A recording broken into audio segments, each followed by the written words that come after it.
Maintenant, je vais vous présenter les observations qu'on a pu faire dans le projet Iris Algesh en 2023 grâce à notre surveillance en temps réel.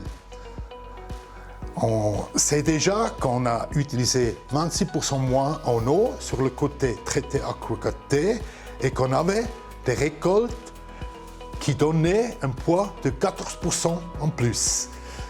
Maintenant, ces sondes qu'on a placées sur le côté traité aquacoté, on avait deux sondes sur le côté non traité. Ici, vous voyez les courbes du développement de l'humidité du sol. Les deux brunes sur le côté goutte à goutte, mais sans traitement aquacoté, et les courbes bleues sont avec le traitement aquacoté en plus. Au début, ils étaient tous complètement saturés grâce à des pluies intenses en printemps. C'était début mai. Là, vous voyez les irrigations qu'on a effectuées durant cette saison. Une pluie le 28 août qui était très intense, c'était en tout 50 mm dans une journée.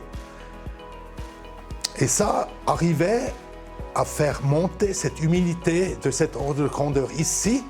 Et quand on voit avant le 15 août l'irrigation où on a irrigué 10 mm sur le côté non traité aquacoté, 7 mm sur le côté traité aquacoté, on voit que cette augmentation est presque plus élevée. La deuxième chose qu'on peut voir, que le séchage des sols se faisait plus rapidement sur le côté non traité que sur le côté aquacoté. On voit ici, les courbes brunes sont toujours plus raides que les courbes sur le côté traité aquacoté. Nous pouvons expliquer ça parce qu'on sait qu'on remplit plus les pores fines, alors il y a plus d'eau à disposition après les irrigations quand on le traite avec aquacoté, et ça permet de garder plus longtemps une réserve humide.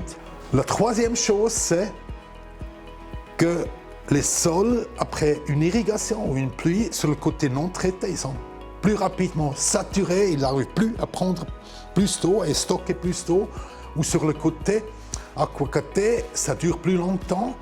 Ça veut dire qu'ici, l'eau passe à travers horizontalement et pénètre pas les sols.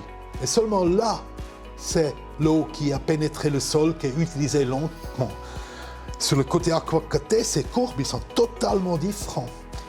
Il n'y a pas d'eau qui est gaspillée à la surface, qui ne pénètre pas le sol, parce qu'on n'a pas ce point ici. Les courbes ils font plutôt comme ça.